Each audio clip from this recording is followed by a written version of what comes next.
Boa tarde, gente. Estamos hoje no segundo café com economia do ano, né? Que o PET está fazendo. E hoje o documentário escolhido foi Democracia em Vertigem. E é um documentário brasileiro de 2019. Ele é dirigido pela Petra Costa.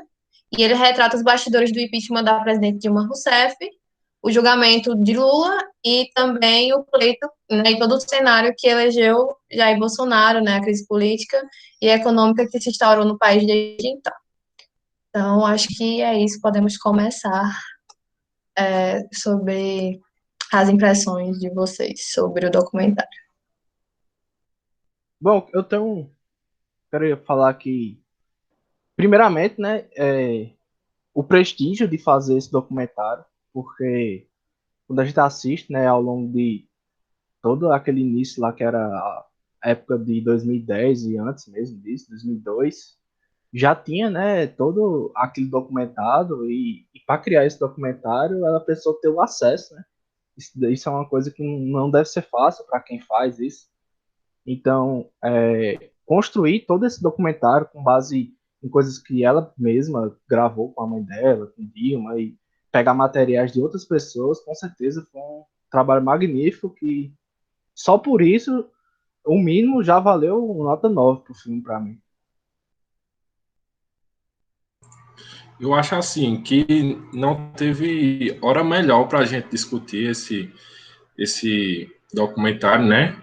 Porque o, o documentário acaba com Lula sendo preso e Bolsonaro se elegendo, né? E hoje, olha como nós estamos, né? Lula sendo solto, aí Moro perde no STF, né? Por ter decidido ter julgado Lula como é, foi parcial, né? O, todo o julgamento com Lula. E o documentário mostra justamente isso lá no final. E não teve hora melhor para que a gente pudesse discutir. Eu só queria falar isso inicialmente, né? Antes da gente começar a discussão do filme, do documentário. Questão também de como o Yuki me retratou, o próprio apanhado histórico que ela fez para montar a narrativa do documentário. Isso é desde os dos primeiros momentos de convívio dela, tanto dos pleitos que Lula passou para até chegar na presidência, como dos primeiros momentos que ela conviveu com Dilma.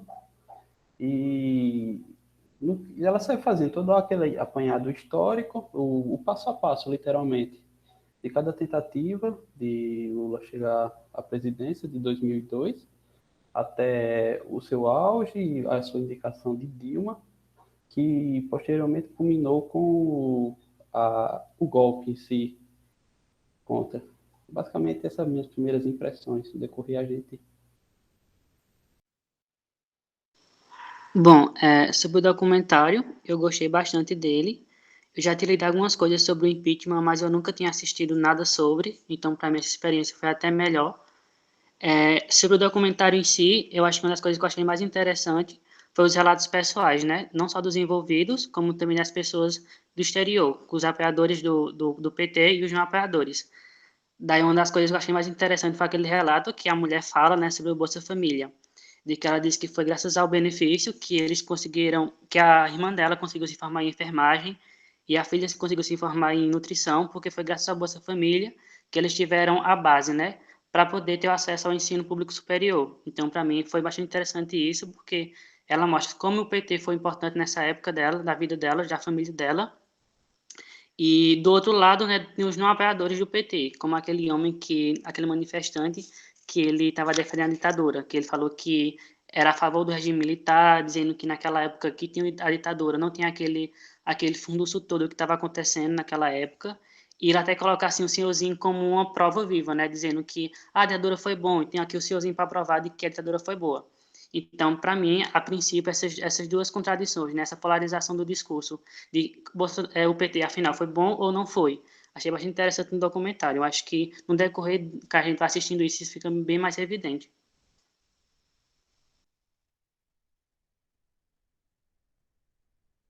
Pode ir, professor, estava levantado já a sua mão. A senhora, Eu, na sequência, eu pensei que era vocês que eu levantei depois. Eu concordo com o João. Eu acho que o momento foi muito oportuno, certo? A gente acabou escolhendo, por votação, assistir esse vídeo, esse filme, documentário, né? E o momento é extremamente oportuno, dada toda a conjuntura política que a gente vive, que ainda é resquício do ponto de inflexão que a gente viveu em 2010, assim, o ponto de inflexão que culmina com o golpe que tira uma presidenta eleita do poder, e aí as eleições que sucedem, porque, para mim, o marco é o fato de o PSDB lá atrás questionar o resultado das eleições. Então, para mim, tudo começa ali, tá? Questionar um pleito que foi feito de forma democrática porque eles perderam. Porque, se vocês analisarem, né, dos anos 90 para frente, quantas eleições teve, quantas eleições, por exemplo, Lula concorreu, e quantas vezes a esquerda no país contestou resultado de eleição. Então, ali, para mim, e assim, o pior não foi o PSDB contestar na figura de Aécio. Quem lembra mais de Aécio? Ninguém lembra mais de Aécio hoje, gente. Aécio sumiu de cena, ele não tem mais protagonismo nenhum no cenário político brasileiro. Então, se a gente pensa o quão grave foi ele questionar, o quão grave foi a mídia comprar esse questionamento, e porque, na minha percepção, claro, todo o processo que vai do questionamento das eleições, passando pelo golpe, chegando às eleições de atual presidente da República, é uma junção de coisas. Tá? É uma junção de atores que vai desembocando nesses processos. Então, você tem a direita questionando o resultado das eleições, a mídia sancionando isso, tá? A mídia desconstruindo, porque, por exemplo, vocês falaram aí agora do Bolsa Família, eu acho que, assim, o pessoal sempre fala muito, vamos superar o lulismo. Vamos, gente, vamos superar o lulismo, mas, na minha percepção, como é que a gente supera o lulismo? Entrando alguém que faça mais do que ele fez. Ah, professora, mas ele não fez nada. Não é bem assim, tá? Não é bem assim, basta você olhar, porque assim, eu não sei para vocês, mas para mim, um país sair do mapa da fome significa muita coisa. Um país do tamanho do Brasil, das dimensões do Brasil, com as desigualdades, com os abismos de desigualdade que a gente tem, um país como o nosso sair do mapa da fome, para mim, é muita coisa. E se tem uma coisa que o PT mostrou, é que não precisa de muito para fazer isso. Não precisa de todo o recurso, não precisa parar de fazer todas as outras coisas, né? Parar o funcionamento da máquina pública para que se tire um país do mapa da fome, para que se reduza a pobreza, para que se reduza a miséria, para que se enfrente as desigualdades, para que sejam dadas oportunidades de as pessoas estudarem em todos os níveis, tá? Para que sejam dadas oportunidades de as pessoas de baixa renda entrarem na universidade. Então, não precisa de muita coisa. Eu acho que essa é uma das maiores lições. A gente sai do mapa da fome, a gente volta para o mapa da fome, vem uma pandemia, mostra, escancara os nossos abismos de desigualdade e joga mais um monte de pessoas no mapa da fome. Joga mais um monte de pessoas na pobreza, na miséria, pessoas que estão em casa sem ter o que comer, que fica a escolha das pessoas eu fico em casa e morro de fome, ou eu vou para a rua e me arrisco a pegar coronavírus porque eu preciso trabalhar para não morrer de fome.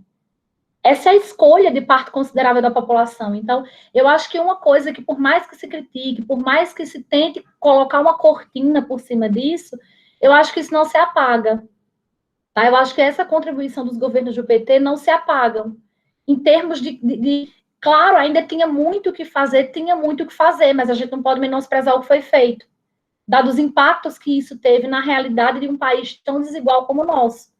E, para mim, todo esse processo que a gente vive hoje, e aí você vem em 2016, vem o que ela, né, vem no meio de tudo, 15, 16, vem a Lava Jato, que se tornou o que se tornou hoje, a Lava Jato, que sempre teve objetivos políticos e acabou destruindo cadeias importantes na economia. Então, a ideia não foi punir eventuais corruptos e corruptores, acabou transferindo isso para as cadeias produtivas que foram sendo desarticuladas, empresas foram sendo desmontadas, certo? E aí vem o consórcio Lava Jato, mídia e elites do país. E aí esse consórcio, na minha percepção, nos condena a viver o que a gente está vivendo hoje, como o João disse, é oportuno no momento, extremamente. A gente está no momento hoje, 30 de março de 2021, em que os representantes dos três, né, das Forças Armadas, Marinha, Exército e Aeronáutica, colocaram carga à disposição. A gente está num governo que já trocou de ministro em vários ministérios inúmeras vezes. Na metade do governo, a gente já teve diversas trocas. Se a gente pensar só no Ministério da Saúde, quantas trocas já foram feitas, e se a gente olha hoje o caos institucional que a gente está mergulhado, porque é como eu acho que foi a Laura Carvalho, entrevista dela que eu li, até postei no grupo, que o que mais preocupava ela não era nem a questão da economia, porque a economia com vontade, com um bom plano e com pessoas que têm a visão do que é preciso fazer para recuperar a economia se recupera. A maior preocupação era a questão da fragilidade das nossas instituições e da fragilidade da nossa democracia. Porque balançamos tanto as instituições, fragilizamos tanto, que talvez a própria recuperação econômica seja inviabilizada por essa mesma fragilidade institucional. Então, nós estamos num momento que ainda é reflexo de tudo isso que nós vivemos. E eu acho que esse documentário joga luz, né? Ele traz algumas questões. É aquela coisa que eu sempre falo para vocês, a gente não pode binarizar os debates, tá? Porque entre 0 e 1 existe muita coisa. Então, nem o PT fez tudo, nem o PT fez nada. Mas na minha percepção, se só tivesse feito isso, se só tivesse tirado o país do mapa da fome, para mim já era muita coisa. Tá? Para mim já era muita coisa, porque isso já mudava o perfil. Porque, na minha percepção, eu acho que talvez uma das mortes mais indignas que uma pessoa possa enfrentar é morrer de fome. Sabe? Então, assim, isso é muito importante. Talvez algumas pessoas não percebam isso porque não falta, né, o alimento, porque não tem essa preocupação que hoje está nos lares de milhares de brasileiros. Tá? Então, eu acho que é preciso a gente pensar as coisas. Isso significa que não se deve ter nenhuma crítica aos governos do PT? Se deve, claro que sim. Tá? Ficou muita coisa por fazer, coisas que foram feitas que poderiam ter sido feitas de outra forma. Tem um monte de críticas que podem ser feitas. Mas isso, a gente consegue fazer essas críticas quando a gente vive numa democracia. Tá? E como está a nossa democracia hoje, né? Fica aí para a gente refletir. Acho que sou eu agora, estou escrito. Então, eu tinha assistido esse filme esse documentário assim que ele foi lançado, em 2019, que até ele concorreu ao Globo de Ouro, eu acho, melhor documentário, filme independente, né? Documentário independente. Aí agora eu fui relembrar, acho que foi antes de ontem que eu assisti, foi ontem. Aí eu tava analisando mesmo, em dois momentos. Um primeiro momento, ela como diretora de documentário de filme, que foi incrível, porque ela pegou toda a experiência dela de divisão familiar que teve e foi a fundo. E a gente sabe que é perigosíssimo filmar dentro dessas manifestações. E ela estava lá filmando, enfim. Queria só deixar isso claro, que foi imoral o que ela fez, a gravação das cenas. E segundo, quando eles vão falar, eu não lembro qual foi o minuto do filme, ou quem foi entrevistado, mas eles vão explicar o porquê do... Jefferson, deixa eu fazer só um comentário, já que a reunião está sendo gravada. Tá. Você disse que é imoral em que sentido? Só para não sim, ficar... tudo bem. De muito bom. Eu entendi, mas só para não deixar dúvida. Pessoal, é imoral de muito bom, tá bom? Você até perdi o que estava falando. Lembrei. Quando foram entrevistar, eu não lembro qual foi o deputado que foi feito a pergunta do qual o motivo principal do impeachment de ser votado, né? Ele falou que era o estágio da economia que estava. Ele falou que era sem precedentes, sem condições, uma taxa de desemprego está 8%. Sem condições. Hoje a gente, ainda bem que foi, como João falou, que esse momento que a gente está analisando esse filme é muito, muito ideal. No sentido de hoje a gente, antes mesmo da pandemia, já estava o quê? A 12 a taxa. E não teve nenhum movimento nesse sentido. Fica aí o questionamento também, né? Será que era a economia que estava em questão naquele momento ou não? Era essa a primeira parte. Excelente, Jefferson, a tua colocação, porque a gente está vendo que impeachment é muito mais um processo político do que, de fato, jurídico ou econômico, ou seja lá o que, como queiram colocar, né? Boa tarde. Eu queria falar a respeito sobre as filmagens, né, e a narração e o próprio roteiro. E ao ela se postar como uma primeira pessoa ali sempre inclusa nos processos sociais, né, e de manifestações, e até a própria família dela, que estava envolvida com os processos que aconteceram na ditadura, eu acredito que isso mantém assim, uma veracidade maior, pelo menos pela visão esquerdista, né? Isso parece bem intimista até, né? E é basicamente isso aí que eu queria falar inicialmente. E a respeito sobre que muitas coisas no documentário, é claro, ficando de fora, mas a gente conhece as coisas que aconteceram, né? E acabei me perdendo aqui. Era isso mesmo, era isso.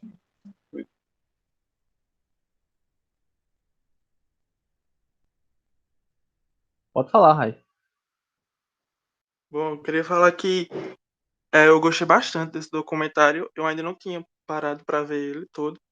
E é incrível que depois de 21 anos de ditadura, né, que quando ela fala e que estabelecemos uma democracia no Brasil, e essa democracia no Brasil, ela ainda é jovem, tem um pouco mais de 30 anos, e naquele momento a gente teve uma presidente destituída e o outro preso. E isso faz pensar que talvez a democracia tenha sido só um sonho efêmero, e ela usa exatamente essas palavras, um sonho efêmero. E ela também pergunta se Aécio, ao questionar as regras do jogo democrático, como Carla tinha falado, imaginava das forças obscuras que ele estava, né, despertando naquele momento.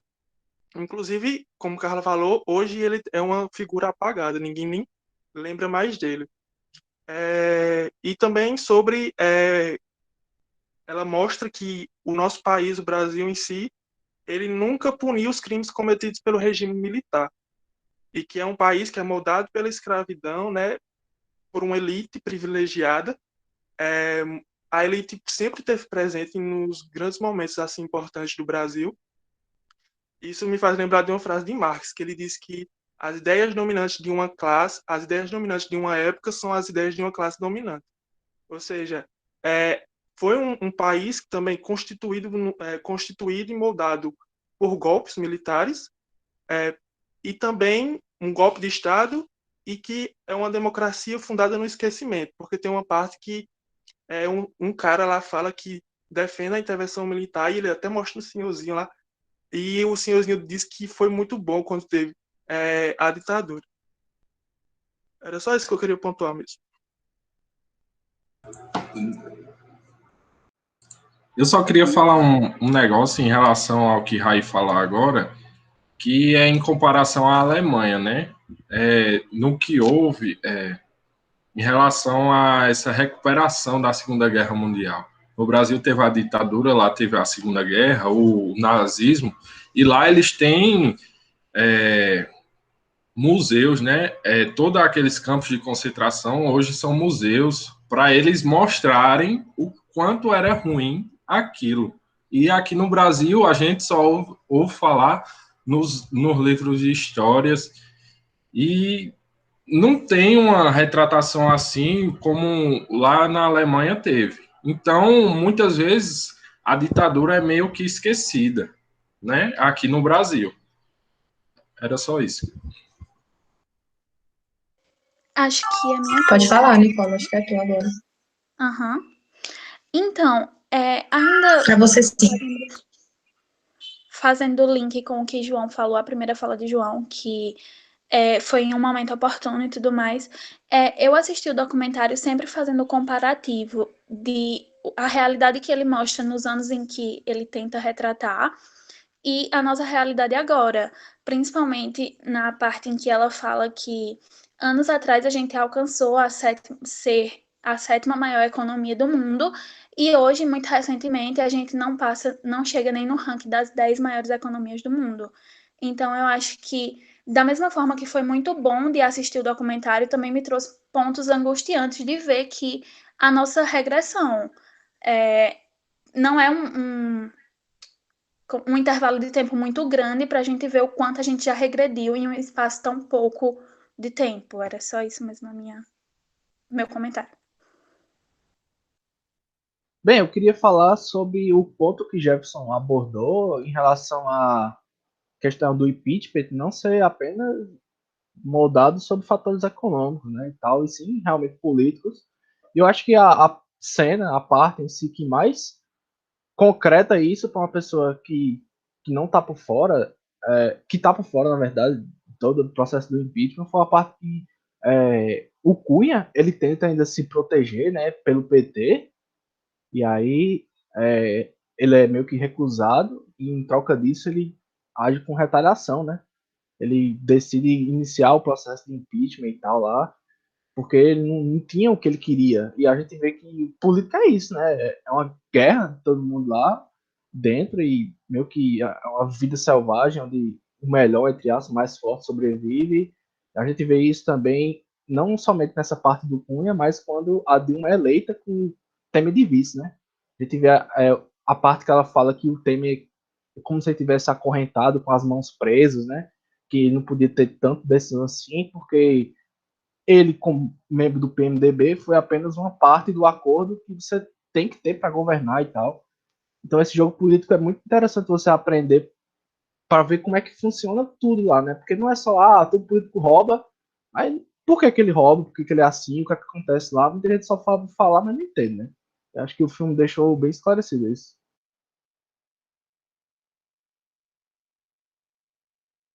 Tem Tiago ainda e Rafael, não é isso? É Rafael agora. É o Não, Pelo sou menos eu. pra mim tá aparecendo Rafael. Eu Thiago, acho baixei. que baixou a mão. Então Eu, vai, Thiago. justamente. Então Eu vai, aqui Thiago. Depois é Rafael, então. Tá. Para dar início à minha fala, eu queria só comentar sobre o título do filme, né, que é Economia em Vertigem, e não sei se todo mundo aqui sabe que vertigem é aquele tipo de tontura que você sente se tivesse as coisas rodando e tipo, depois você também tem subsequentemente diminuição de audição, e é meio que o que mostra mesmo, tipo, se você comparar com a realidade, que a gente conseguiu conquistar uma espécie de, tipo, de audição, um povo, né, depois da ditadura, e a gente vai tendo uma vertigem, perdendo essa audição aos poucos, enfim. E, dando sequência à minha fala, o que eu queria comentar também sobre o documentário é que é muito interessante você ver algumas falas que o próprio Lula fala lá, que ela cita, né? Que, por exemplo, quando Dilma foi eleita, e o que me falou agora, que tem esse negócio do Michel Temer, e Lula fala que se Jesus viesse à Terra, até ele mesmo teria que se aliar com Judas.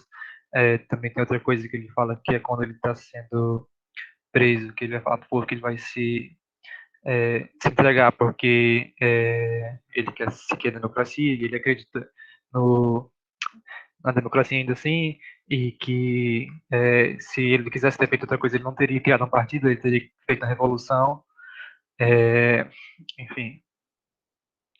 E também tem outra coisa do documentário também, que, assim, eu fico muito triste antes dele, porque eu percebo, tipo, muitas coisas, tipo, comparáveis com a minha família, que eu vejo, tipo, enfim, não conheço pessoas da minha família e tudo mais,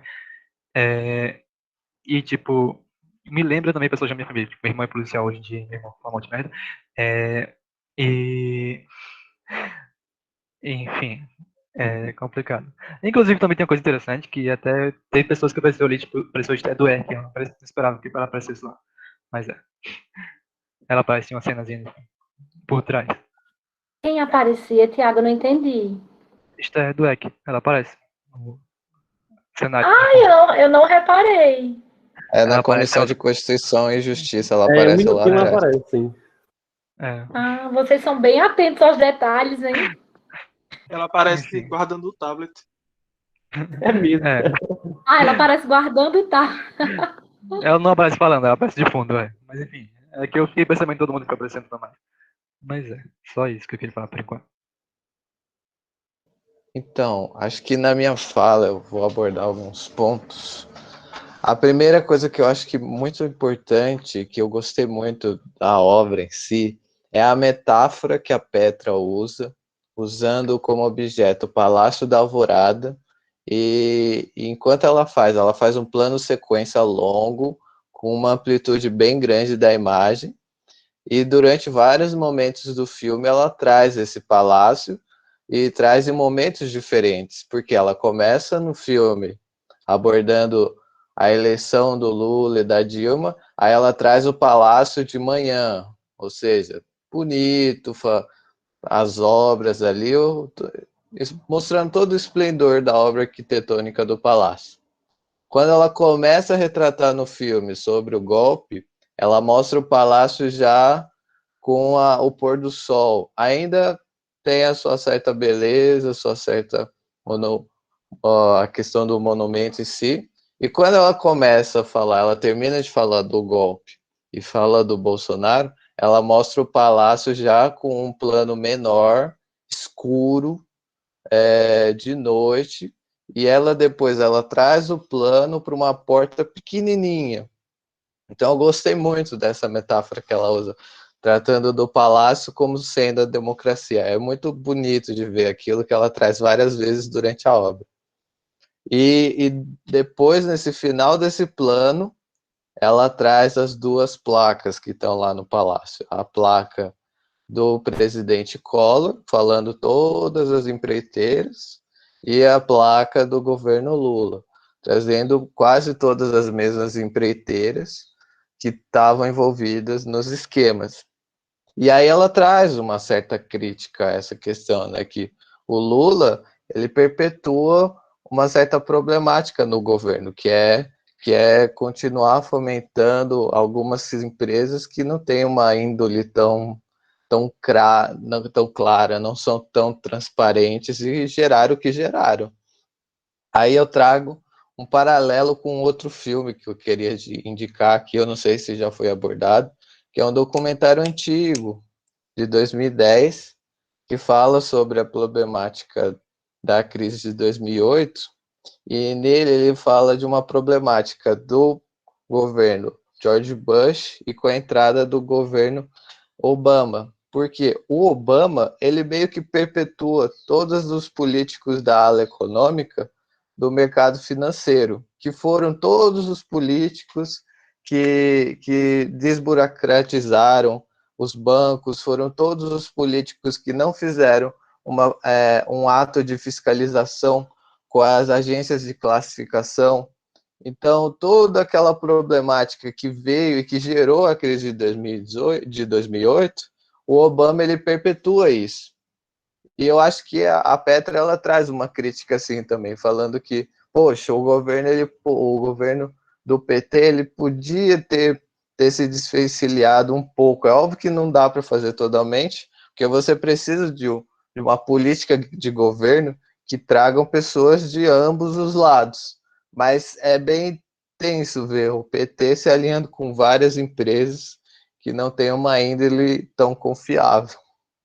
E o outro paralelo que eu acho que é importante Rafa, ressaltar... deixa eu fazer um comentário bem rapidinho, porque é pertinente ao que você está falando. Eu já fui muito mais crítica às alianças que o PT fez para poder governar. Reparem que Lula só consegue ganhar e governar quando ele muda. Sim. Olha quem é o vice na chapa de Lula. Olha quem é o vice que ele representava. E ainda assim, ainda fazendo todas essas concessões, ainda fazendo todas essas alianças, olha onde Lula terminou. Foi. Então, assim, eu já fui muito mais crítica, inclusive no próprio decorrer do governo, sobre a atuação do partido, sobre a atuação do governo, né, do partido no governo, e as alianças que foram feitas. E aí hoje eu me questiono, será que teria tido outra forma de governar que não fosse fazer aquele tipo de aliança? Eu não falo nem aliança com empresa, porque as empreiteiras, elas meio que transcendem.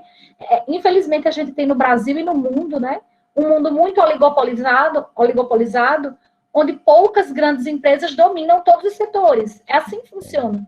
Né? Via de regra, no mundo capitalista, a gente tem poucas grandes empresas dominando os setores. Então, eu não falo nem pelas empreiteiras, enfim.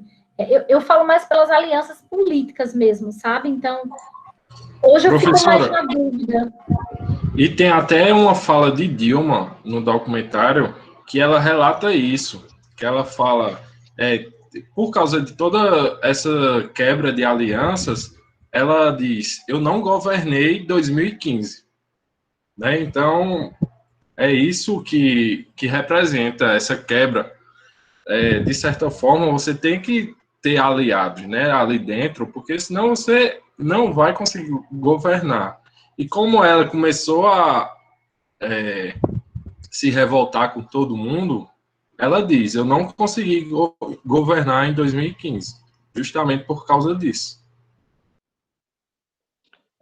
E o outro paralelo que eu pensei, depois de ver o filme, é tentar estabelecer a questão do julgamento com o Lula, da questão retratada no filme O Sete de Chicago. Porque quem viu esse filme, sabe o quão frustrante é um julgamento enviesado, um julgamento que não é justo para ambas as partes. Tem uma tendência ali que não é justa. Então, quando você vê o filme, você tenta entrar um pouco na pele do Lula, que está falando várias vezes que é totalmente injusto, aquele PowerPoint não fazia nenhum sentido. Aí depois você traz outra fala desse filme, que é o personagem do Sacha Baron Cohen, que ele fala o filme inteiro que aquele julgamento é o julgamento político. Aí todos os caras, não existe julgamento político, isso é coisa doida.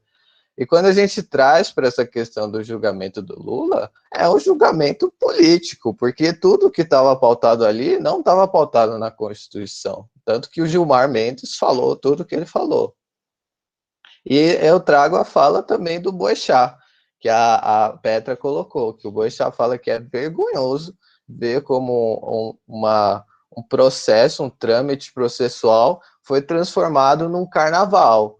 E foi exatamente isso. O julgamento do Lula foi julgamento político, não foi levado nos trâmites legais. E eu acho que é isso que a gente tem que estabelecer esse paralelo, porque se eu for me colocar na pele do Lula, eu ficaria extremamente revoltado e frustrado, porque quando eu assisti o Sete de Chicago, eu fiquei pé da vida, eu fiquei frustrado com aquele juiz que falava toda hora que eu estava sendo contra, que eu estava desrespeitando ele, o juiz maluco. Então, poxa, é bem triste de estabelecer esse paralelo, mas é a realidade que aconteceu. Ô, Rafa, e o pior é a gente pensar o seguinte, né? A gente está em 2021, né? Então, a suspeição do juiz, né, ele foi julgado como sendo parcial por maioria do STF, enfim, tudo que a gente viu só tá acontecendo em 2021. Em termos de justiça para a pessoa e para o que ele representa, é fundamental que isso aconteça, mesmo que em 2021. Mas quem perdeu com tudo isso foi a democracia, porque sim, claramente foi um julgamento político para inviabilizar a candidatura do único candidato que, gostemos ou não, tinha condições de fato, concorrer com o que estava sendo colocado, vencer o que estava sendo colocado. Vencer, eu digo assim, em termos de votos mesmo, numa disputa eleitoral. Então, isso representou um prejuízo muito grande para a democracia, para além de todas as questões que, sim, qualquer ser humano merece um julgamento justo, é o que está na Constituição, e ponto final. Mesmo que seja para ser julgado como culpado, entendeu? Mas até para julgar como culpado, precisa de um julgamento justo. Um julgamento que não seja parcial, um julgamento que não seja político. E eu acho que a essa altura do campeonato a gente já entende, né, que não foi isso que aconteceu.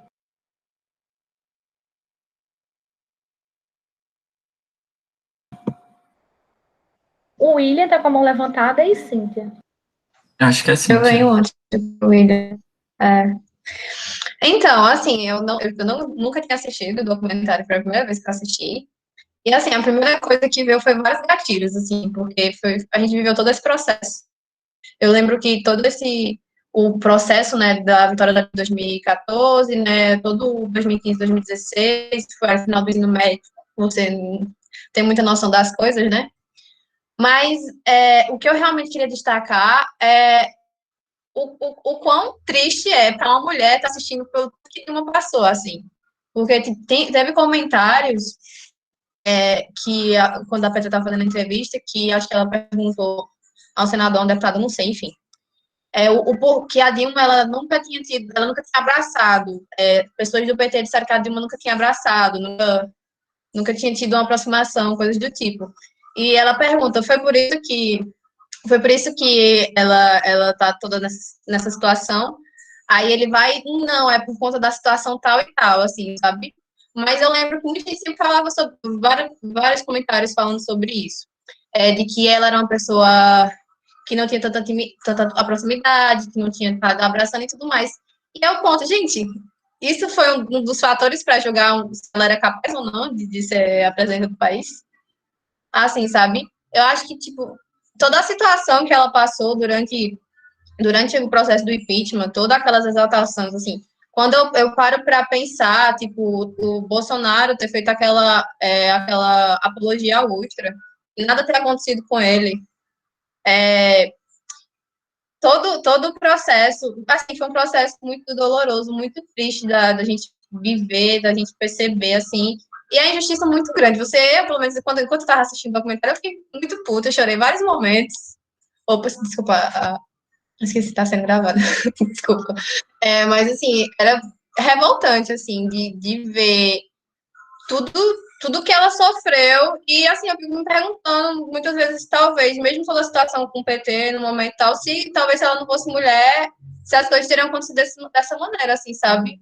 Porque era surreal, assim, o que ela teve que passar, o que ela teve que aguentar, tipo, ela foi extremamente forte, assim, sabe? Tipo, quando a gente vê aquela bizarrice de todo mundo no momento que tá votando pela minha família, pela minha igreja, pelo meu filho, sabe? Tipo, parecia literalmente um circo, né? Tipo, e aí depois você vê que tem aquele processo, o Temer ele é acusado, e aí eles têm uma votação e todo mundo, não, presidente não pode estar trocando toda hora, mas agora não é o momento de trocar presidente, não sei o que. E assim, tipo, depois que você assiste tudo, a sensação que você dá é que todo mundo foi muito enganado ali, tipo, quem realmente queria que o golpe acontecesse, aconteceu para determinados fins, e foi isso, tipo, deu uma sensação que o povo fez uma pressão, que o povo que conseguiu aquilo, mas depois a gente vai vendo, não foi bem isso que aconteceu, né? Tipo, o negócio foi um pouco mais embaixo, assim, sabe? Mas, assim, outro ponto que eu gostaria de destacar é que, assim, deixa eu já só no fazer um finalzinho... comentário, porque cabe Na verdade, na tua colocação, eu acho que você pontuou muito bem. Eu acho que, para a mulher assistindo aquele documentário, eu acho que toca muito mais fundo. Porque se a gente pensar o que foi feito com a única presidenta que nós tivemos, né, na história das eleições diretas, e mesmo, né, eu acho que Dilma é a única em muitos anos, em muitas décadas. Então, se a gente pensar como que ela foi tratada, eu concordo com você, que aquela sessão da votação, ela foi um circo de horrores, porque em nenhum momento ninguém votou alegando os motivos pelos quais, em tese, ela estava sofrendo o processo de impeachment. Tá? Então, assim, foi de fato um circo de horrores. Claramente, a gente viu, com algumas exceções, deputados e senadores machistas, misóginos, com comentários terríveis, assim. Aquele processo de sabatina que antecedeu a votação, que ela passou assim, horas a fio, sendo sabatinada, sendo humilhada, sendo execrada mesmo por deputados, por senadores, e lá, valente, resistindo. Então, assim, como mulher, eu não estou nem fazendo análise da presidenta, da chefe de Estado do país, mas como mulher, eu tenho um apreço e uma admiração muito grandes por Dilma, e não me incomodo de dizer isso numa...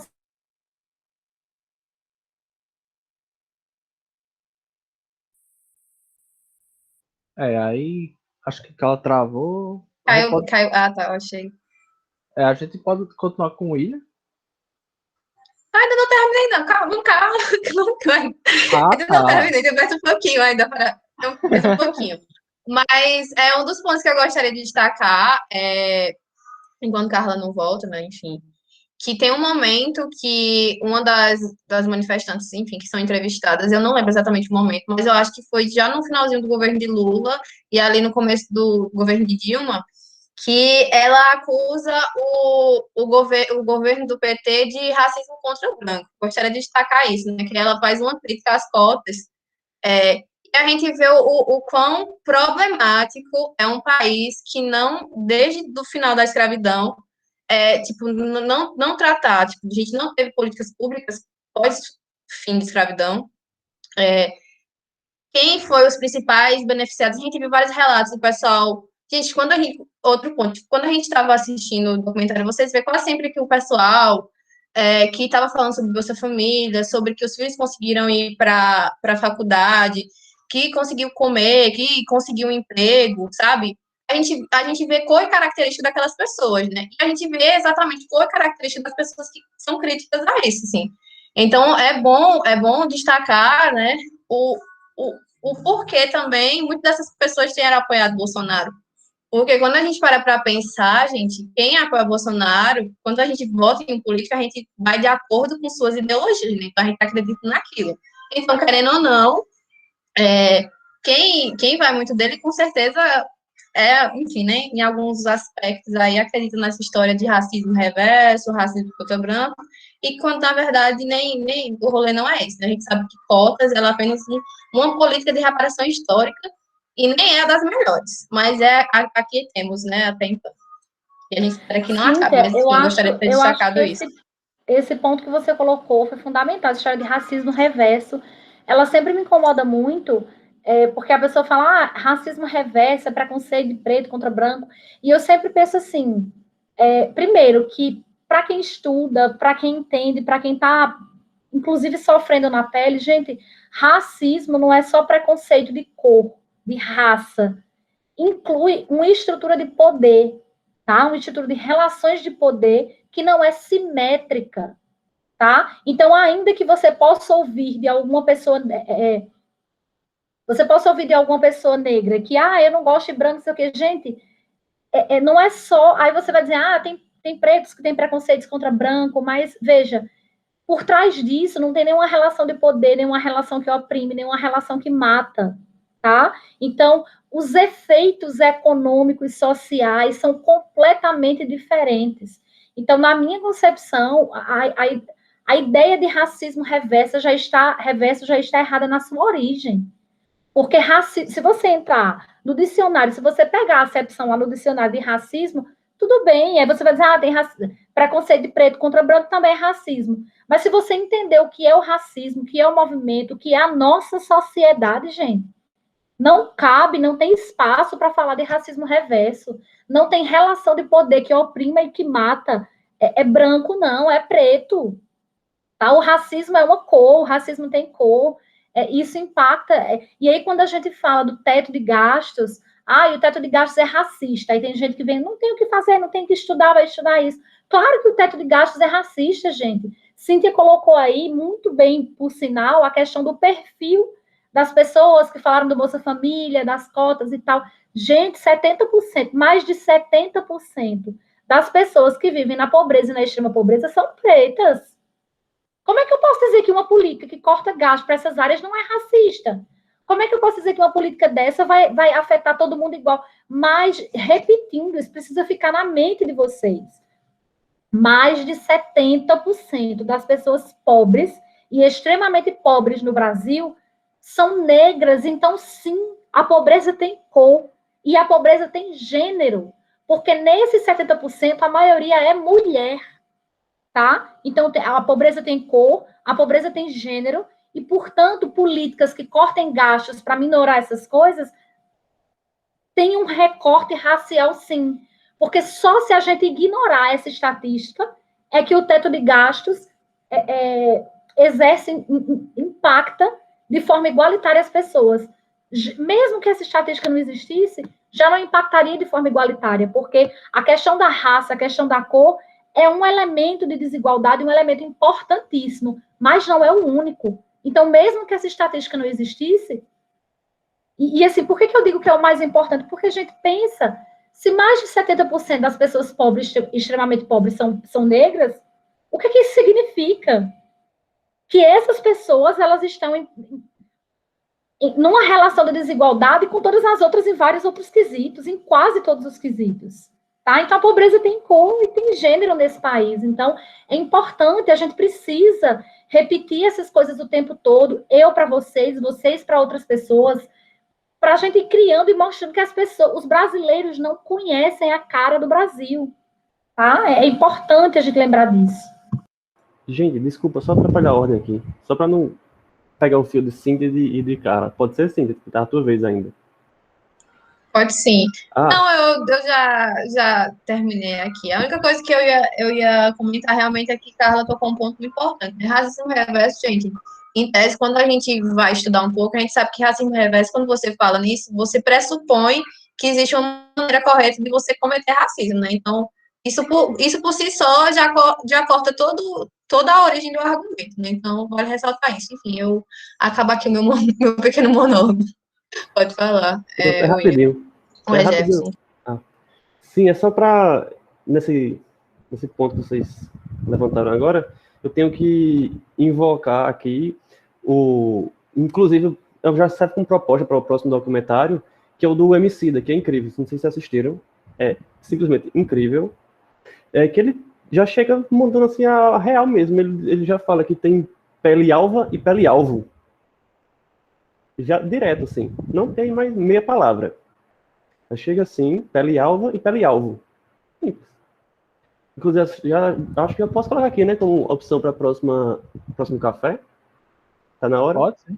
Tá. Qualquer coisa manda no WhatsApp o nome lá. Deixa eu continuar. Ótima indicação, hein?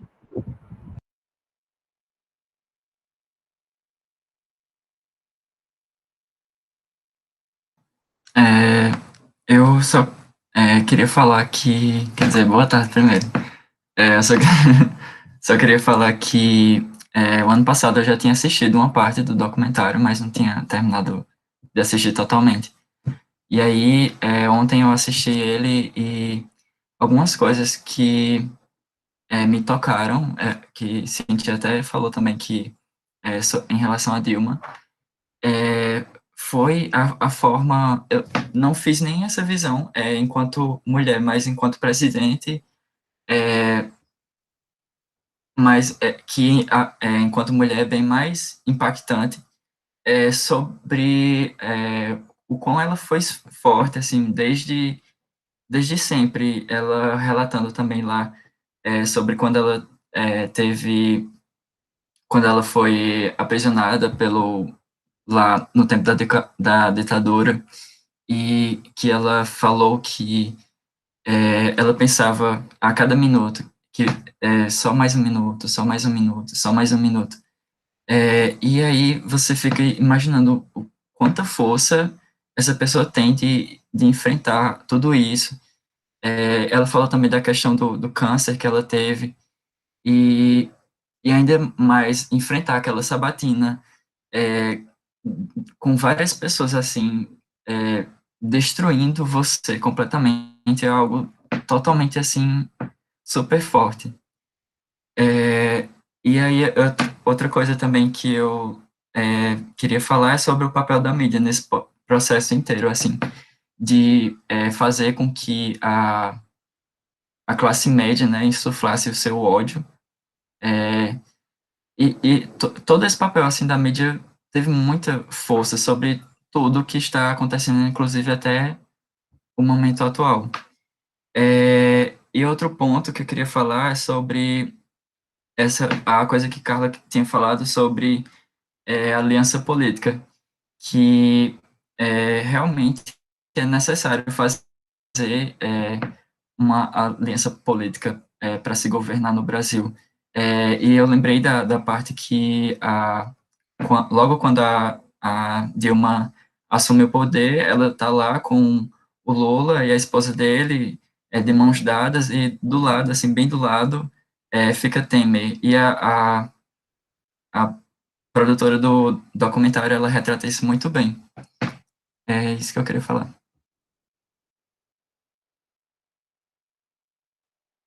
Tá. Agora Thiago, minha é vez. tu. Sim. Eu queria falar, na verdade, compactuando com o sentimento que a Cintia falou, que achei o documentário também me deixou muito angustiado, triste, enfim, com nojo de algumas coisas. Mas, tipo, quando aparece Bolsonaro lá e Bolsonaro tá lá no escritório dele e fala, aqui tá os presidentes, um monte de presidentes lá, enfim, nada. Enfim.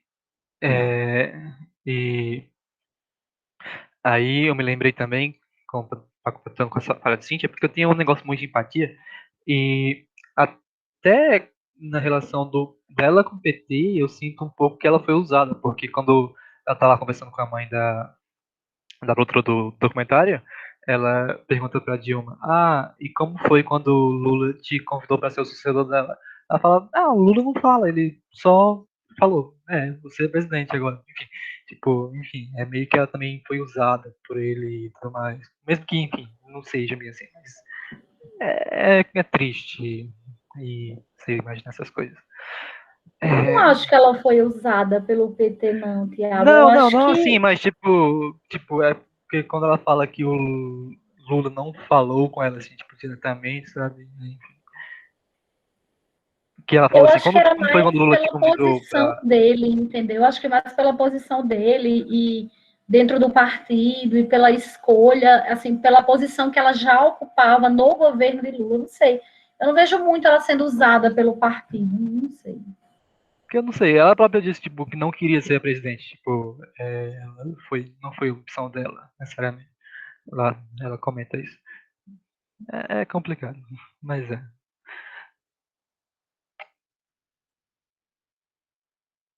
Pode E falar, João. o que eu queria falar era em relação a essa questão da política mesmo, né? Dessa popularidade. Que, tipo, tem uma hora. Já no final, não. Acho que é quando Dilma leva o golpe, enfim. Que eles falam com alguém, eu não lembro quem era, se era um secretário, se era um deputado do PT. E essa Petra pergunta, né? O que levou a isso e tal. Aí ele fala. Eu acho que foi basicamente assim que ele falou, que Dilma não tinha tanta a política assim que Lula tinha, que era a questão de Lula ser muito popular, ele ia lá na multidão, abraçava todo mundo e tinha todo aquele calor do povo. Ele estava lá, ele se mostrava à frente, ele ia lá, falava com todo mundo, não tinha nenhuma, como é, ele estava lá com o povo. E segundo o que o cara fala lá, ele disse que faltou isso para Dilma, faltou ela se mostrar mais em relação a isso, né? E ele fala que ele meio que compara Lula com Dilma, né?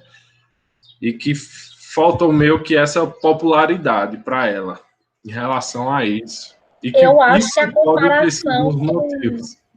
Eu acho que primeiro que a comparação de Dilma com Lula é totalmente descabida e segundo, a comparação de Lula com qualquer outro político é injusta, porque Lula é de fato um político, Lula é de fato um estadista. Olha o efeito, olha o discurso que ele fez agora, sabe? Pois é, justamente. Lula tem uma construção, a carreira política dele é uma construção que vem da base. Tá? Ele já dialogava muito lá no Sindicato dos Metalúrgicos, enfim. Então, eu acho que é assim, descabido comparar Lula com Dilma. A gente sabe que Dilma foi construída para ser presidente, ela, assim, num curto espaço de tempo. Não é que ela era uma política nata, meio que alguém que caiu ali. Você vai ser a presidente, agora a gente vai ter que construir tudo isso. Ela nunca foi a política mais eloquente, tá? Ela não era a mais, né? Eu acho assim que é injusto, tá? Comparar o político Eu ia falar exatamente Lula. isso, Carla. Não, mas eu tô Extremamente trazendo o que injusto o comparar. documentário E trouxe, né? principalmente Que foi comparar uma essa mulher com um comparação. homem, né, gente? Não, eu entendi que Eu você entendi quis falar em também, sentido João. que foi algo trazido pelo documentário, que assim sai. Mas eu tô falando assim, que, tipo, pra mim, enquanto eu assisti o documentário, desculpa estar interrompendo, é extremamente revoltante, porque toda vez essa história, tipo, comparar uma mulher com um homem, ou comparar ela como ela é menos capaz, ou porque ela não fala bem, e dando essas desculpas pro motivo dela não ter sido essa presidente toda, sabe? Tipo, extremamente problemático esse tipo de comparação. Mas nada novo, né, sobre o sol. Sempre acontece isso. Mulher mesmo E já vive acostumada, infelizmente. exatamente, assim, exatamente, assim. E é aquela coisa, goste ou não goste de Lula, gente, não é uma questão de gostar dele. Não é uma questão de se eu gosto, se eu não, é uma questão de ver como o político que ele é, o estadista que ele consegue ser. Isso não sou eu que estou dizendo. Tá? Isso são diversas pessoas que, ao redor do mundo, enfim, analistas políticos. E basta ver recentemente, né, o que aconteceu recentemente quando, enfim, quando ele Não, fez e um discurso. tem até uma fala de Obama, né? No encontro deles, ele faz. Eu não lembro qual foi as palavras que Obama usou, mas ele faz. Esse é o cara mais popular do mundo, algo assim. É o político mais popular do mundo. Né? Obama falando para Lula. Aí Lula faz: não sei o quê. Que é Eu tão acho que esse interessante documento. que ele mostra lá no documentário que Lula terminou, foi um dos únicos políticos do mundo que terminou o seu período lá inteiro de governabilidade com 87% de aprovação depois que ele terminou. E, sim, aí eu me lembrei de outra coisa também, é que quando saiu o resultado do impeachment lá, que ela estava assistindo com Lula, que perguntou para ela, e você estava assistindo onde? Ela falou, estava assistindo ali mesmo, e eu estava plena, por dentro, mas, não, por fora, mas por dentro ela estava com raiva por causa das pessoas que chegavam de manhã para ela e falavam que ia apoiar ela e não apoiaram nada. Enfim, é interessante ver essa posição dela. Bom, já que você quer Eita, falar? Pode falar, pode falar. quero. Então, eu só queria falar, quando o Tiago falou da conversa que Dilma tem com a mãe de Petra, que teve um aspecto que me chamou muita atenção, não no lado de uma presidente, sim no lado de uma mulher, de uma pessoa, que é quando ela fala sobre a liberdade, que ela diz que é uma das coisas que o anonimato faz. É como se no anonimato ela tivesse mais liberdade. Então, além dos desafios que é você governar um país, tipo, como presidente só entre aspas, eu pensei muito por esse lado, da de uma mulher, da de uma pessoa que, quer queira, quer não, ela leva um cargo para o resto da vida. A partir do momento que ela aceitou assumir a presidência do Brasil, eu acho que a vida dela, assim como de todos os outros, mudaram radicalmente e é mais para pensar nesse aspecto mesmo, pessoal. Só isso. Eu queria falar que o Brasil é um país até pacífico, né? Porque em qualquer desses acontecimentos em outro país ia causar assim, ou uma guerra civil ou realmente muitas revoltas, né? Porque você prendeu uma pessoa que é inocente, você depor uma presidenta que não fez nenhum crime, assim, uma coisa assim absurda, né?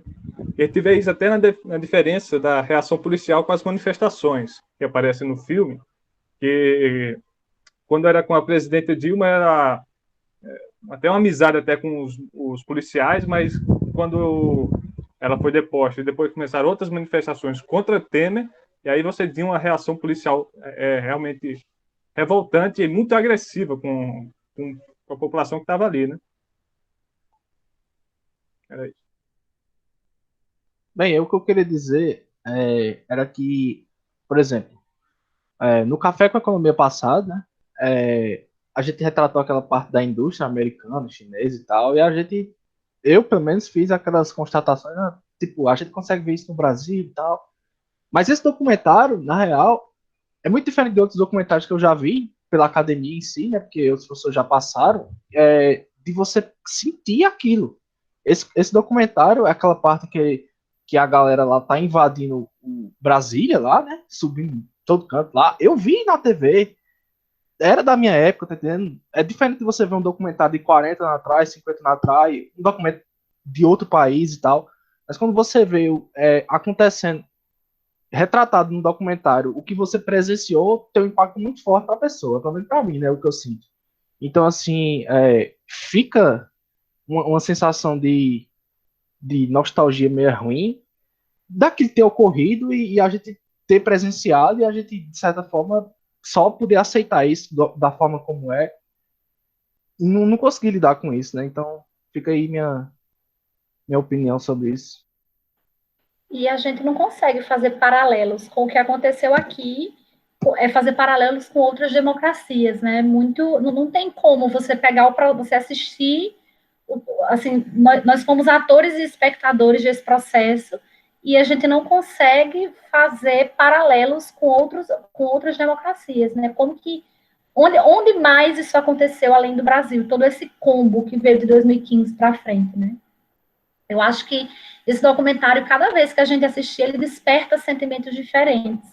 E eu acho que parte desses sentimentos diferentes é exatamente pelo que o Kim está falando. É porque, além de espectadores, nós fomos, de alguma forma, atores desse processo, assim. Não atores no sentido ativo, em alguma medida, sim, no sentido ativo, porque a gente foi para a rua, porque, enfim. Mas, assim, no sentido de que a gente não só está vendo aquilo, a gente viveu aquilo com sensações distintas, horas de impotência, horas de raiva, horas de se conformar, né? Com sensações distintas, mas a gente viveu esse processo. Então, é difícil você encontrar paralelo numa democracia com o que aconteceu aqui.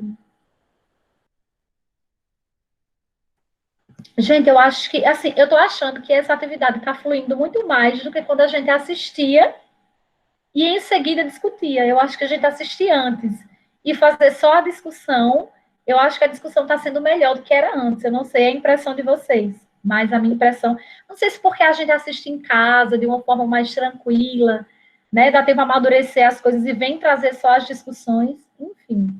Mas eu estou gostando bastante desse formato. Eu acho que é porque cabe um tempo para a pessoa absorver o que assistiu, analisar, coisa que presencialmente a gente não tinha. Tem que ser tipo na hora, você ir anotando na hora, coisa que eu não gosto muito de fazer, porque eu acabo perdendo o foco, né? Ficar assim é igual praticamente ver um filme Era com legenda. assistir e discutir, né? Era assistir e discutir em seguida. Enfim, eu acho que a gente já pode passar para a parte da votação, né? Sugestão. Não é nem mais votação, assim, a gente sugere coisas para serem decididas no Instagram, né? Eu achei bem bacana isso também. Como é que estão as sugestões de vocês hoje? Então, a minha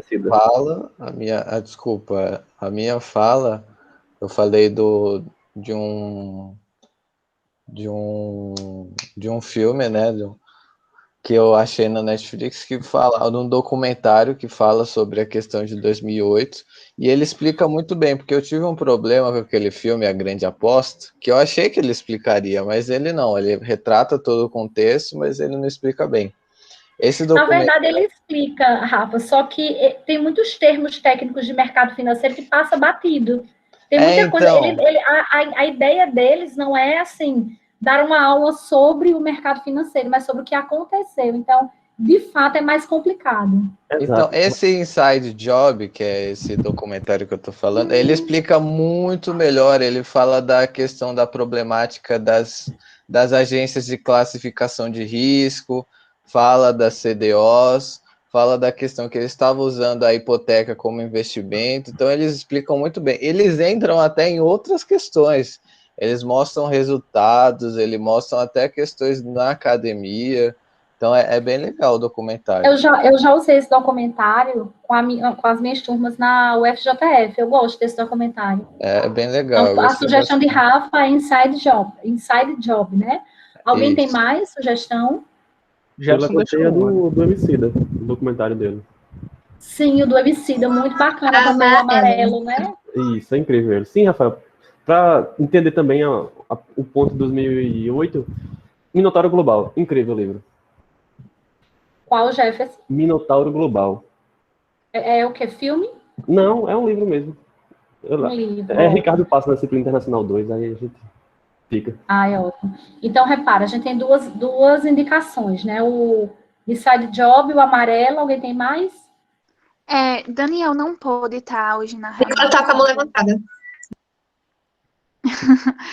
Por conta de problemas com conexão à internet, mas aí ele deixou uma sugestão, que é, só um minuto, gente, que é um documentário sobre O nome é A 13ª Emenda e tá na Netflix.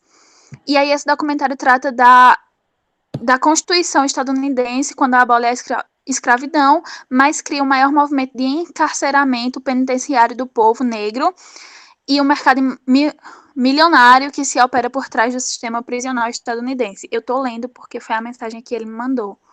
Daí... Então são 3, né, que a gente tem.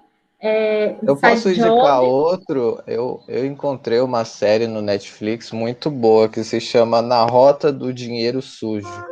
O problema é que os capítulos são meio longos, são 40 minutos cada capítulo e tem 2 temporadas. Eu acho que série é mais complicado, Rafa. Eu acho que a gente pode ficar na seara, porque, por exemplo, uma série, como é que a gente vai discutir um episódio? Depois eu posso escolher um episódio só, talvez. Eu ainda assisti só 2 episódios. Talvez eu ache um legal. Veja assim, mas assim, a gente fez isso com Black Mirror porque não tinha conexão dos episódios. Nenhum tinha conexão com o outro, porque se a gente escolher um episódio de uma série pelo meio que você precise de outras coisas para entender.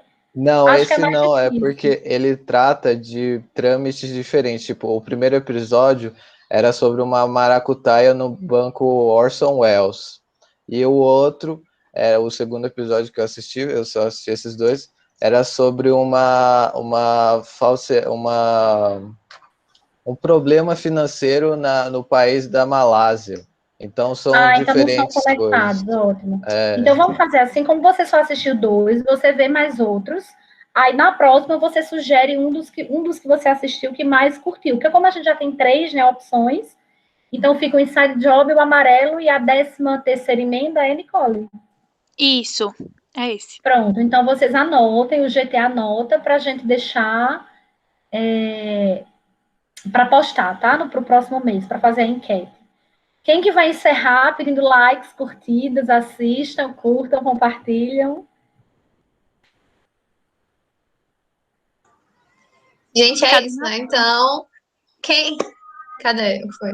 Quem não se inscreveu no canal do PET, se inscreva, por favor, dê um like e comente. E é isso aí, gente. Encerraremos.